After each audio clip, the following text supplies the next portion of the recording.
दोस्तों, मैं अश्विन हमारे YouTube चैनल पे आप सभी का हार्दिक स्वागत करता हूं। आज डेट है 25 मई और मैं तैयार हूं आज का इम्पोर्टेंट करंट अफेयर लेके।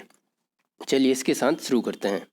आज का पहला क्वेश्चन, हाल ही में भारत और बांग्लादेश के बीच कितने आमद बंदरगाह पोर्ट ऑफ कॉल जोड़े गए? बात की जाए आमद बंदरगाह के बारे में, आमद बंदरगाह इस प्रकार के बंदरगाह रहते हैं जिसका इस्तेमाल दोनों देश कर सकते हैं, भारत और बांग्लादेश दोनों।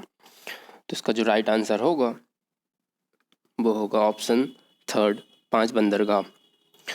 इसके पहले भारत और बांग्लादेश के मध्य 6 आमद बंदरगाह थे, 5 और जुड़ने के बाद टोटल बंदरगाह हो जाएंगे 11। बात की जाए बांग्लादेश के बारे में, बांग्लादेश की पीएम है शेख हसीना, मुद्रा है टका, राजधानी है ढाका और जो प्रेसिडेंट हैं वो है अब्दुल्ला हामिद। बांग्लादेश और भारत के बीच एक युद्ध अभ्यास होता है, जो संप्रीति युद्ध अभ्यास होता है, वर्तमान में यह मेघालय में हुआ था। इसी के साथ बढ़ते हैं अगले क्वेश्चन पर। हाल ही में मोहित बघेल का निधन हुआ है, वे कौन थे? मोहित बघेल एक अभिनेता थे।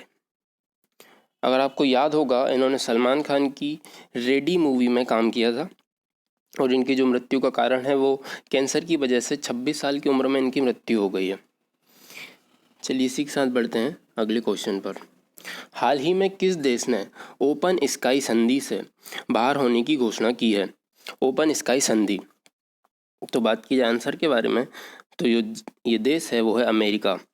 ओपन स्काई संधि क्या है पहले ये जान लेते हैं। ओपन स्काई संधि के अंतर्गत एक देश दूसरे देश पर बिना हथियारों के निगरानी रख सकता है आकाश मार्ग से। तो अमेरिका ने इस संधि से बाहर निकलने की घोषणा की है।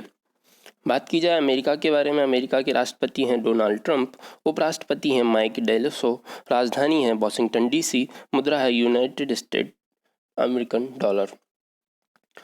विश्व की सबसे बड़ी अर्थव्यवस्था है अमेरिका, जैसा कि हम सभी जानते हैं। बात की जाए भारत के बारे में, भारत 6वें नंबर पर आ गई है और अमेरिका के साथ जो हमारा युद्ध अभ्यास हुआ था अभी वॉशिंगटन डीसी में, युद्ध अभ्यास 2019, और एक और युद्ध अभ्यास हुआ था जिसको बोलते हैं टाइगर ट्रम्फ, यह काकीनाडा विशाखापट्टनम में हुआ था। इसमें भारत की तीनों सेनाएं, जल थल और वायु, तीनों सेनाओं के सैनिकों ने भाग लिया था। एक और युद्ध अभ्यास हुआ था 13 से 21 नवंबर 2019, वज्र प्रहार। इसी के साथ बढ़ते हैं अगले क्वेश्चन की तरफ। हाल ही में जारी केयर रेटिंग के अनुसार वित्त वर्ष 2021 में भारत के कच्चे तेल के आयात में कितने प्रतिशत की गिरावट की संभावना है? तो इसका जो राइट आंसर है वो है ऑप्शन 3, 8.9%। जैसा कि हम सभी जानते हैं, कोविड-19 बीमारी के चलते हमारे भारत में लॉकडाउन चल रहा है। लॉकडाउन के चलते वाहनों का जो चलन है वह भी कम हो गया है। इससे पेट्रोल की जो खपत है वो कम हो गई है। जो खपत कम हो गई है तो उसका आयात भी कम करना पड़ेगा और उसका आयात 8.9% तक कम किया गया है। बात की जाए केयर रेटिंग के बारे में, इसका जो फुल फॉर्म है वो credit analysis and research limited है। इसकी स्थापना 1993 में हुई थी। इसी के साथ बढ़ते हैं अगले क्वेश्चन पर। हाल ही में किस देश के टेनिस खिलाड़ी एशले कूपर का निधन हो गया है? एशले कूपर ये किस देश के हैं? इसका जो राइट आंसर होगा वो होगा ऑप्शन सेकंड, ऑस्ट्रेलिया। बात की जाए ऑस्ट्रेलिया के बारे में, ऑस्ट्रेलिया की राजधानी है Canberra, currency Australian dollar, president हैं स्कॉट मॉरिसन। ऑस्ट्रेलिया का जो हिस्टोरिकल नेम है वो है न्यू हॉलैंड और ऑस्ट्रेलिया को दुनिया की कैपिटल ऑफ गेम्स के नाम से जाना जाता है क्योंकि यहाँ पे 60% लोग गेम्स खेलते हैं। चलिए इसी के साथ बढ़ते हैं अगले क्वेश्चन पर। हाल ही में किसने आरामदायक फेस मास्क विकसित किए हैं? आरामदायक फेस मास्क, इसका जो राइट आंसर होगा वो होगा ऑप्शन थर्ड, CENS। जैसा कि हम सभी जानते हैं, वर्तमान में जिन फेस मास्क का हम इस्तेमाल करते हैं उनके इस्तेमाल में ज़रा कठिनाइयाँ आती हैं, बोलने में थोड़ी दिक्कत होती है, थोड़े चेहरे पे थोड़े टाइट लगते हैं। इसके लिए CENS, centre for nano and soft material science ने आरामदायक फेस मास्क का विकास किया है। इसकी एक और खासियत है दोस्तों, जो लोग चश्मा लगाते हैं अगर वह फेस मास्क लगाएंगे तो उनके चश्मे पर एक फॉग टाइप का जम जाता है। तो ये जो फेस मास्क का अगर वो इस्तेमाल करेंगे तो उनके चश्मे पर जो फॉग की समस्या है वो नहीं होगी।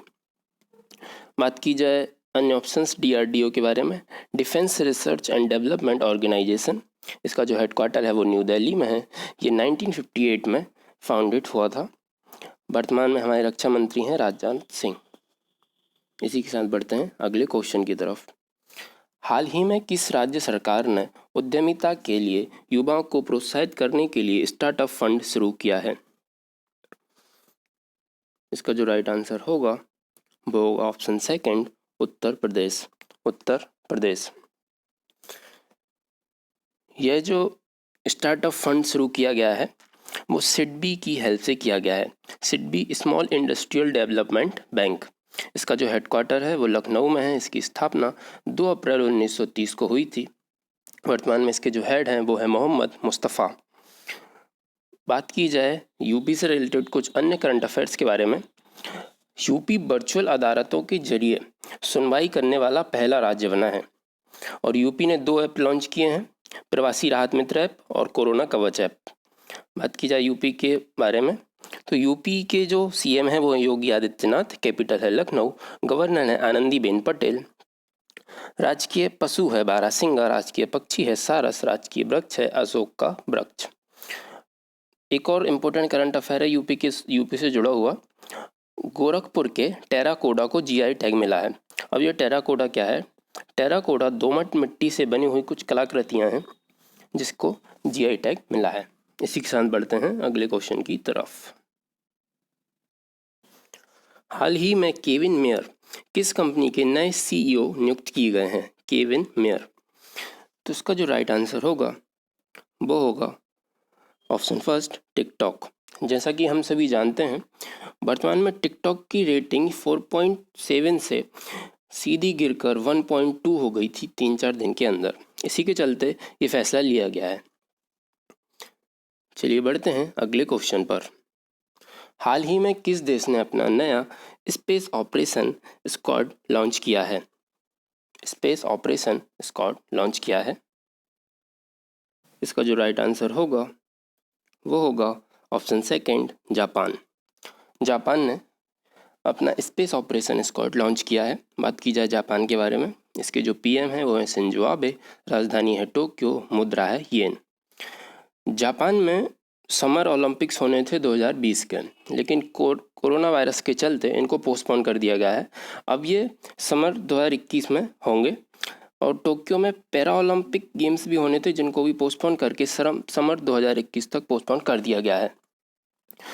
बात की जाए जापान और भारत के मध्य होने वाले युद्ध अभ्यासों के बारे में, धर्मा गार्डियन नाम का युद्ध अभ्यास जो हुआ था वो मिजोरम में हुआ था। सेन्यू मैत्री ये जो युद्ध अभ्यास हुआ था वो है पानागढ़, पश्चिम बंगाल।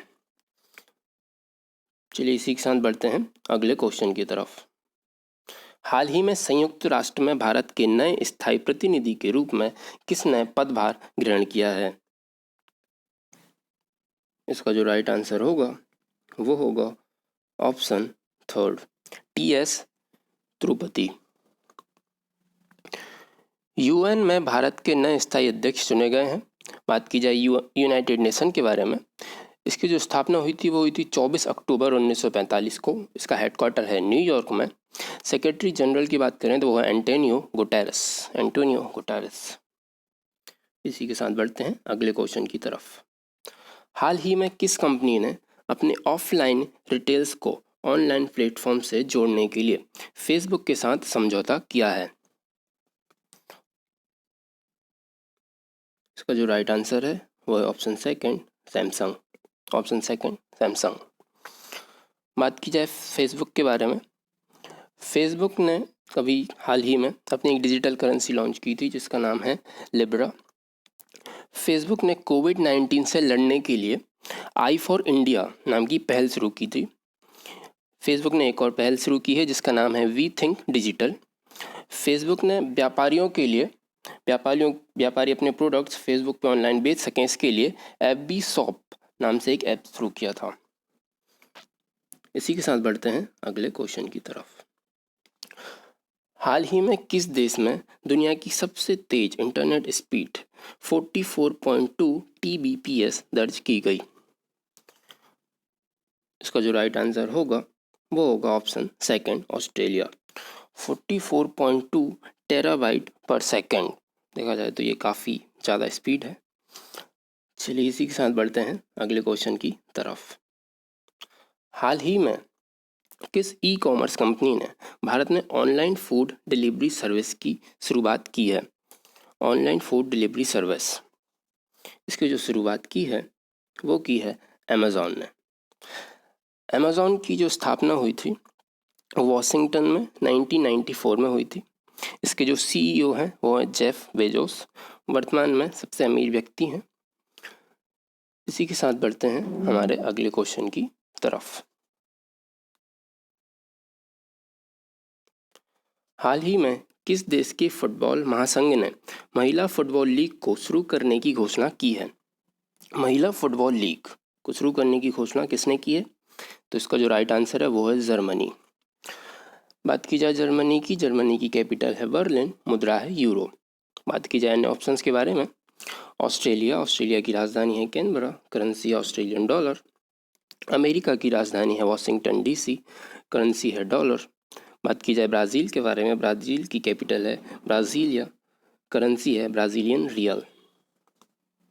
इसी के साथ बढ़ते हैं हमारे आखिरी क्वेश्चन की तरफ। हाल ही में ताइवान के राष्ट्रपति के तौर पर दूसरी बार किसने शपथ ली? ताइवान के राष्ट्रपति के रूप में दूसरी बार किसने शपथ ली?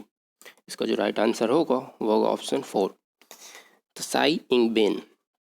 बात की जाए ताइवान के बारे में, ताइवान की कैपिटल है ताइपी, करेंसी है न्यू ताइवान डॉलर और यह एक पूर्व एशिया की कंट्री है। चलिए दोस्तों, इसी के साथ ख़त्म करते हैं आज का video. Thank you for watching. अगर आपको ये वीडियो पसंद आए इसको लाइक, शेयर और सब्सक्राइब कीजिए। जय हिंद।